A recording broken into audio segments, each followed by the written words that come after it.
Of course they didn't care. You think Israel cared about the hostages? You think the Israeli government gave a shit about the hostages, dude?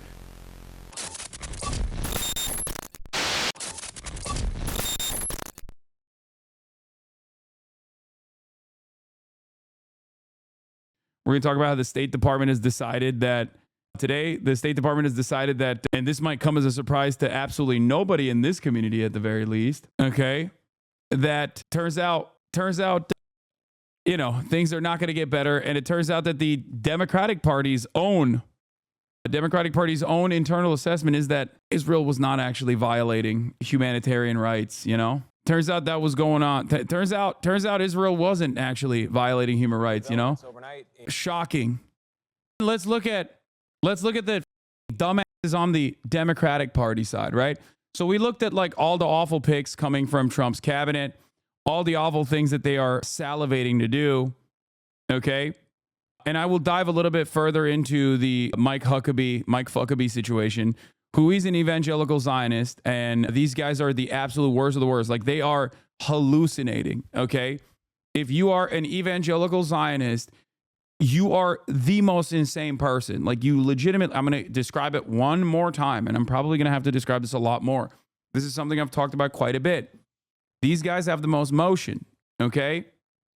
These guys have the most motion in American politics.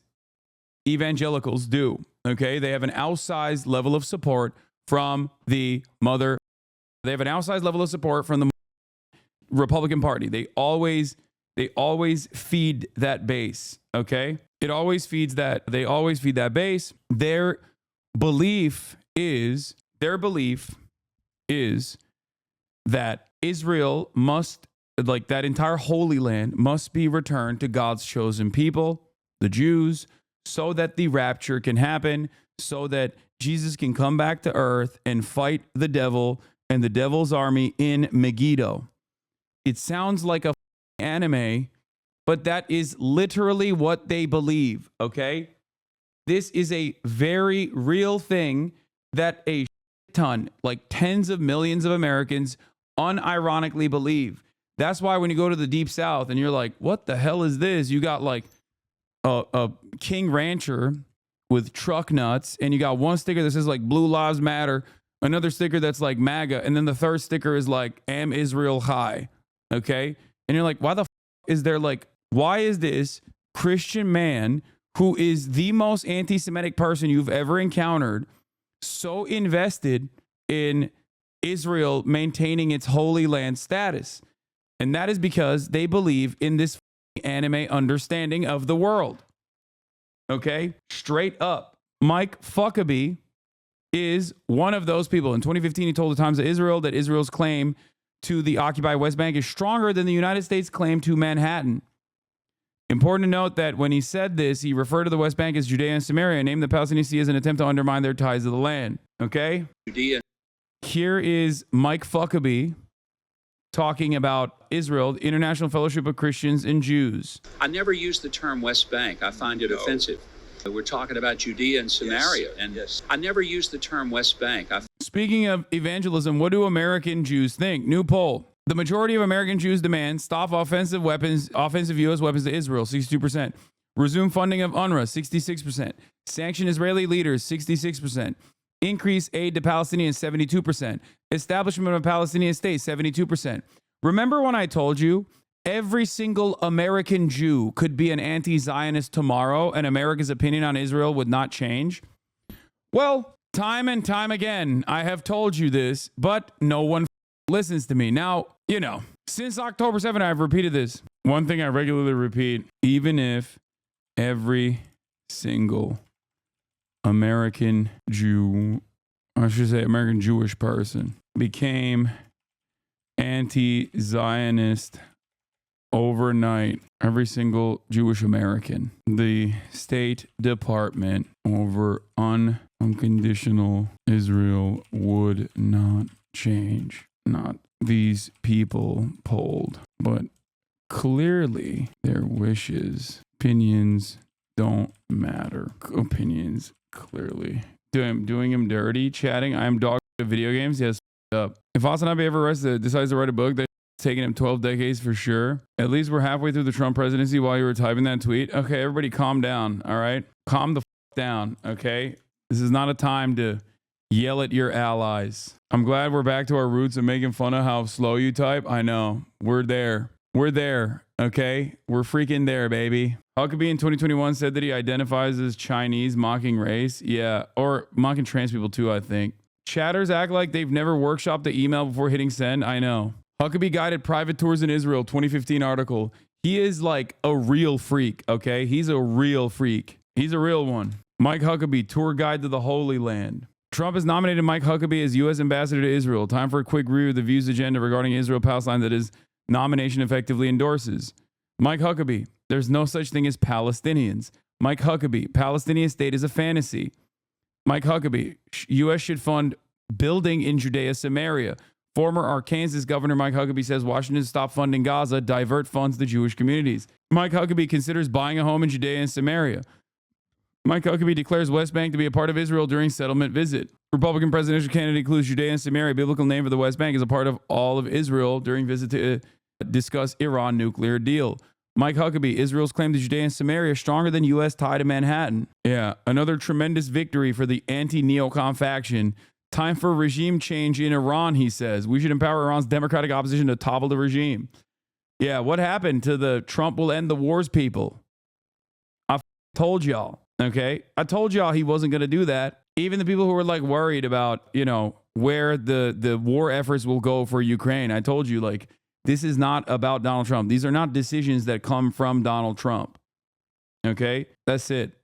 America is uniparty when it comes to its foreign policy. One party pushes the needle further, the other party caves and capitulates and consolidates support, making that the American foreign policy. Okay? Yeah, we're going to do Colin Allred's campaign in a second. Various updates from Washington Post. Trump is expected to name 4 deputy chiefs of staff: James Blair, Taylor Budowich, Jan Scavino, Stephen Miller. Washington Post confirms the notice scoop that Senator Joni Ernst is interested in Secretary of Defense. Trump is looking to appoint William McGinley for White House counsel. He is White House cabinet secretary in the first administration.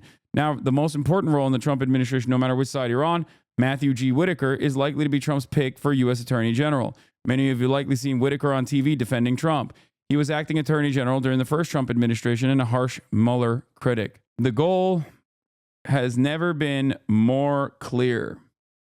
Okay? I'm telling you right now, the goal is to basically destabilize the entire region, okay, and pack it up to the best of their ability in the interim, in the short term. I'm talking about the Middle East, so they can change the crosshairs towards China.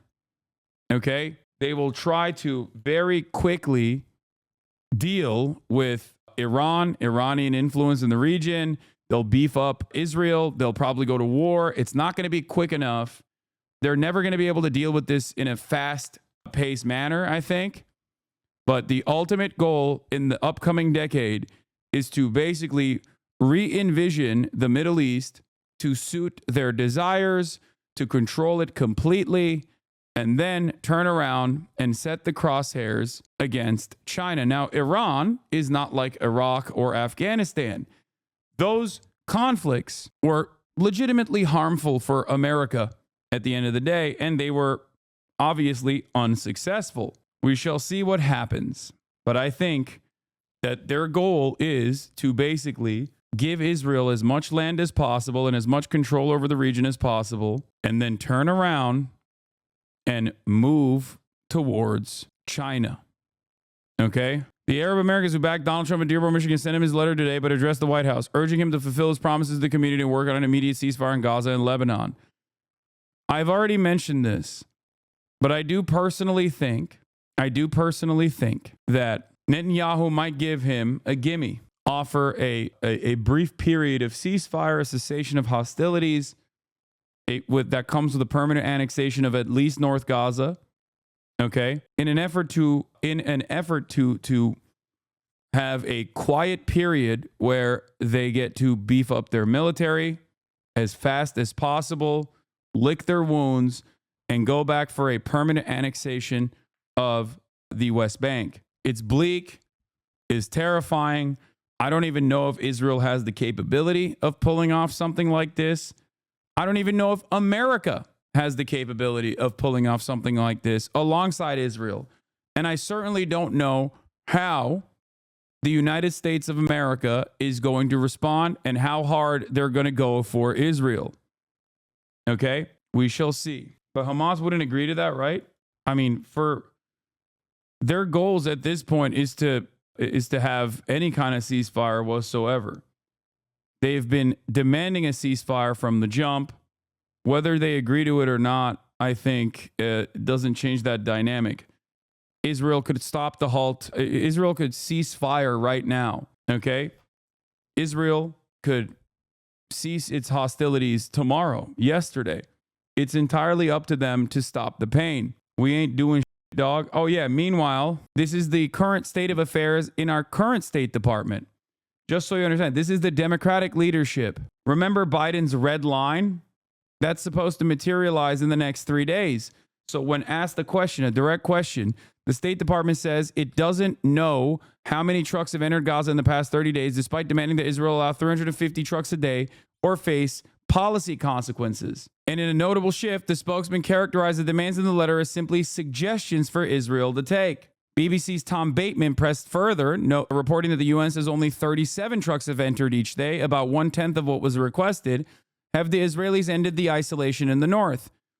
Here's Patel's answer. November 1st through November 9th, I don't have updated metric beyond that, but at least from November 1st to November 9th, we have seen 404 trucks cross into Gaza. Again, Tom, the point is not that this number is satisfactory. We certainly don't feel it is. But the point here is that some of the steps that we've seen taken, it is our hope that those steps have created the operational conditions to allow for an additional influx of trucks, to allow for an additional influx of aid. It's not what the letter said. The letter says enable a minimum of 350 trucks per day to enter Gaza. And this is in the context of a letter that says you've got 30 days to do it. And failure to demonstrate a commitment to this may have implications under US law. The United Nations says an average of 37 trucks a day have entered in the month of October. That's 1/10 of what you've asked for. Certainly, there needs to be more progress when it comes to the metrics for trucks. But again, the point that I was making, and I'll reiterate it here, is that our hope is that these kinds of changes have allowed for the operational adjustments to see an additional influx of trucks and to see if that metric can be met or not. And if it is not, of course, we're going to press and continue to raise this with our partners in Israel. And ultimately, as you heard me say, the government of Israel and the United Nations have a responsibility to do everything they can to make sure that that number. I like how nobody took this 30-day deadline serious. Everyone knew they were. Yeah, I mean, I said it back then. It's not real. Not only is it not real, but it's also like a you to the current order of business. Like it's a you to Kamala Harris too. Yeah, we'll do a red line that we won't enforce after the election. Is met.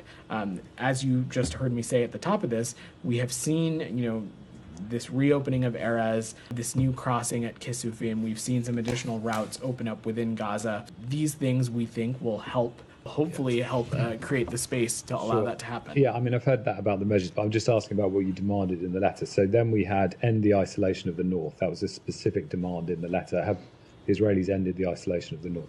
We have seen some restoration of deliveries to the north that had been closed for a few weeks. First, as you heard me say, to Gaza City, as well as this week into some areas surrounding Jabalia as well. Well, you said around Jabalia. You didn't say in Jabalia. Areas around Jabalia and then first to Gaza City. So that's not inside Jabalia, which presumably remains under siege. Tom, I'm not going to get into a specific tit for tat on every item in the letter. The letter was a suggestion of steps that we think that they should take.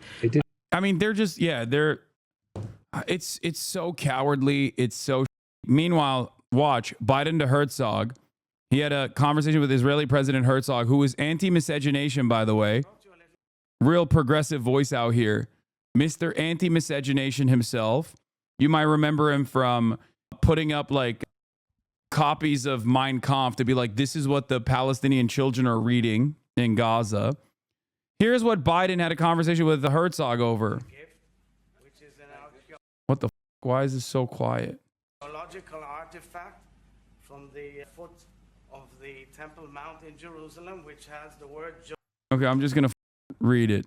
Biden to Herzog says, I remember how I got in trouble back then when I said years ago as a senator, you don't have to be a Jew to be a Zionist, and I am a Zionist. Herzog, I know you are. Clearly a Zionist. Well, God love you. Remember how I got in trouble? We were friends even back then when I said. Israel President Herzog to Biden. I'm here on behalf of the people of Israel, the nation state of Israel, and the state of Israel to say thank you, Mr. President. Thank you very much. As we say in Hebrew, Toda Rabbah, we will never forget how you stood up with us in our darkest hour. This happened at the meeting too. Biden, do you think that you can get a hostage deal by the end of your term? Think you can get hit in the head behind you? If he thinks they can get a hostage deal done by the end of his term, he answered, commenting on the number of cameramen in the room. Do you think you can get hit in the head by the cameraman behind you? All right. Thank you all. Interesting. This happened at the meeting too. Yeah, I just covered it. They don't even care anymore. Yeah. First of all, it's not because of his senility. Okay. He's not senile when he says that. He's coherent when he says that. That's just him saying, F you, suck my dick, F the hostages is what he's saying. Okay. And they never cared. Of course they didn't care. You think Israel cared about the hostages? You think the Israeli government gave a shit about the hostages, dude? Benjamin Netanyahu's psychopathic jackbooted thugs, the Likudniks, the Bibis, were already ripping the hostage posters in Israel. I repeatedly explained it to you. Hostage posters in America play a very different role than hostage posters in Israel. Hostage posters in America and in the Western world was to say Israel's bombing campaign must continue. Hostage posters in Israel, on the other hand, played a significant role in disrupting the bombing campaign because the people that were putting up the hostage posters were immediately related to the hostages. So they were like, remember the hostages, stop bombing Gaza. Humanitarian situation. We have 8 aid groups who came out today and said that the situation has not only not gotten better, it's gotten worse over the past 30 days. So how do you square? Saudi Arabia started shifting its policy towards Yemen after Trump was elected president, and now they're not interested in a peace deal. It looks like they will turn around to war against the Houthis. Yeah, this is where China comes into play. Because the reason why there was a ceasefire negotiation that China executed between Saudi Arabia and Iran was not specifically because, China is a great peacemaker or anything like that. It was in the Saudi interest to maintain a better relationship with Iran because the Houthis and Iran were directly targeting Saudi oil refineries. They already failed to defeat the Houthis. They already failed to defeat the Ansar administration once. Okay. And they suffered far worse repercussions in that process. Yes, they did a genocide, okay, but it doesn't matter when all they know in the poorest nation on the planet is being dominated regardless.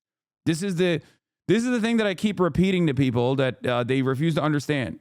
The penalties that you incur as a developed nation in the confines of luxury in the Western sphere of influence is very different than the human cost and what kind of dramatic attitude swings occur when you're, a Yemeni citizen. Okay.